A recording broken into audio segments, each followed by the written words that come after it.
Okay, so this is my second attempt after I was so rudely interrupted before. So let's hope this works out well. I'm going to obviously show you by the title of this video how to make an orb, so let's not beat around the bush, let us just get down to business.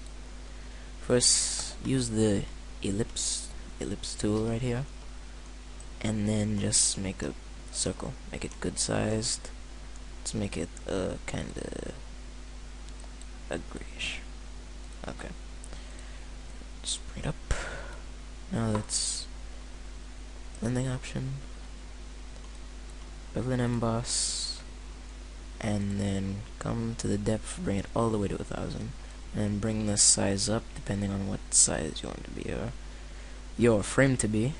Excuse my English, that was a fail right there. So just bring it up to whatever size I like it around there. Then bring the gloss contour to these things right here. I don't know what you want to call it, but I don't know. Now you can see we have this nice metallic finish right here. So what I'm going to do is go to gradient overlay, switch it to linear, bring it to 0, or you could bring it to, well, it all depends on what you want. For this one I think I'll use 90 degrees. So bring this one to a dark gray, like I like that one, 565656. Let's copy this, bring the exact same one all the way down, delete this, bring the exact same. This is why I copy and pasted it, so much better. Okay, then in the middle, 50%, you bring it up, and then and then bring the blending mode to overlay. Okay, if you want, you can add a grunge textures. Fucking tongue twister. Grunge texture. There, I said it. If you want, you can add a grunge texture to it to make it look all metallic. Let me just show you quick. Grunge texture. I keep all my stuff in one folder so I don't get confused. Much simpler. What do I use? Let's use this one. It looks all nice now.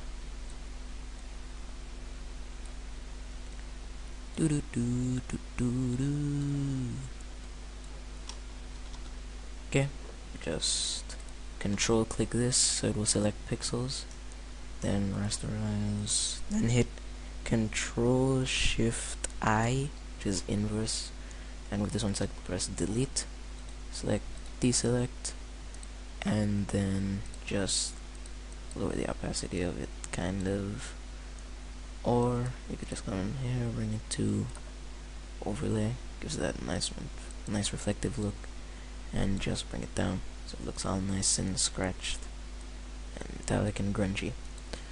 So next thing you want to do is you want to create another ellipse I mean, and then you will make it whatever color you actually want the orb to be. So I think I'll make mine blue.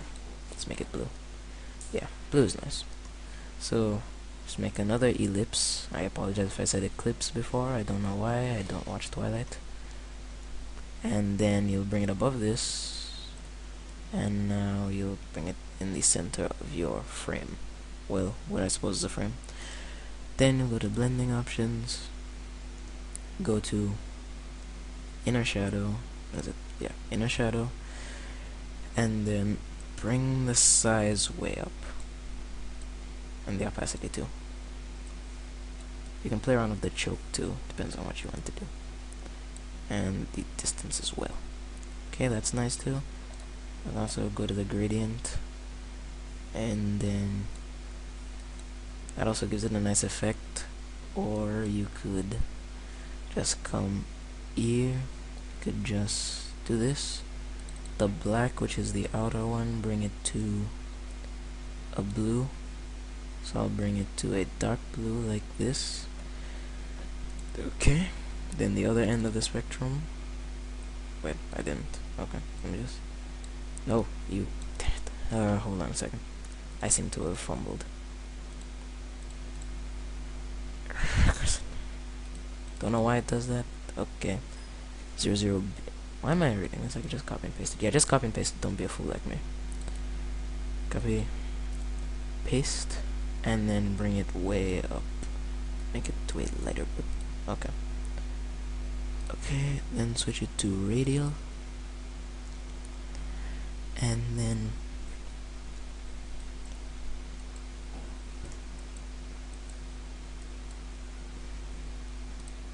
inverse, so that the dark one is on the outside. Okay. So now we're done with that.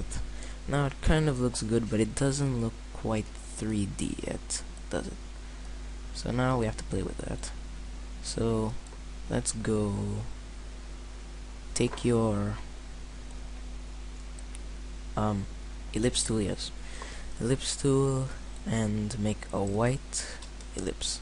Don't make it as big, around like a quarter of the size of yours. Okay, so you, what did I just do?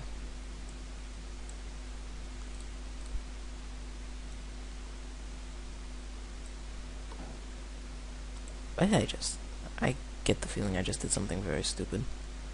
Oh, now I realize what I did. Okay. Make a new ellipse tool, new ellipse tool. Make it like that. If you want to make it white, and then ignore this. Normally this shouldn't happen to you. Okay, now make it white, and then drag it to the top of your orb itself right here. Now just rasterize this, and then you'll come and you'll lower the opacity. Then you'll come to filter, blur, Gaussian blur. Because you don't want to make it look too plastered and fake. It has to look realistic. Bring it like that. Yeah, it's nice like that. And then you come and you lower the opacity of it. Like pop-ups. I don't even know what that is. And then you'll just lower the opacity of it, make it look like it's good light. It's a lighting effect. See? Can't really notice that it wasn't really there when it wasn't. So now that you have that, you will want to add another one. Take the ellipse tool again, and then make one kinda like this, like a diamond type thing. Yeah. So then free transform it, just walk it into place and make it like curved on the outside of your sphere, like that. And then just place it around here. It's nice. Then go to same thing, filter, blur, Gaussian blur. Yes, rasterize. Don't blur it as much, obviously. You want this one to have more definition.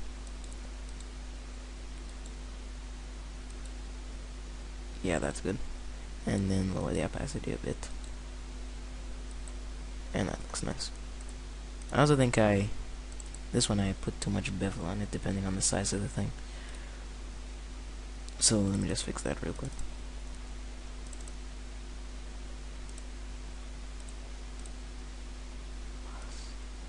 Increase the size of it. Yeah, like that. Now that looks nice. And then that's the basics to making the sphere. So now that you have your sphere, obviously you want to put something inside of it. So the wise thing to do, you normally put a logo or something in it. So let's say I want to put my logo in it. Where's my logo? Logo. Here we go. That rhymed. Okay, enough nonsense. Now yeah, I have my logo here. Let's bring it to make it the topmost layer, and then just walk it into place. Any day now. Okay, let's just put it there. Yeah, like that. So now you want to go to, you want to make it the same color, almost the same color as the sphere. So just take your bucket fill tool, then a bucket tool, then for the color, just take your color picker and select something roughly around the same color. Okay, and then you'll come over to the logo again, and then you'll just Yes, select, deselect. Actually, considering I'll just make a new layer, do that, deselect, and then delete my logo there. Okay, so now we have that. I think I'll bring it more in the center. Oops.